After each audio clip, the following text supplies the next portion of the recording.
ಕ್ರೂರವಾಗಿ ಹತ್ಯೆ ಮಾಡಿದಂತಹ ಪೊಲೀಸ್ ಅಧಿಕಾರಿ ಬಂದು ನಮ್ಮ ಹಿಂದೂ ಕಾರ್ಯಕರ್ತರ ಹತ್ರ ಕ್ಷಮೆಯನ್ನ ಕೇಳಬೇಕು.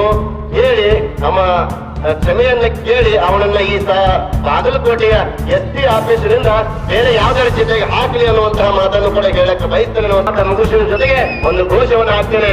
ಆ ಘೋಷಕ್ಕೆ ಈ ಘೋಷ ಎಲ್ಲಿ ಕೇಳಬೇಕು ಅಂತಂದ್ರ ನಮ್ಮ ರಾಜ್ಯದ ಅತ್ಯಾನಿ ಮುಖ್ಯಮಂತ್ರಿ ಇದಾರಲ್ಲ,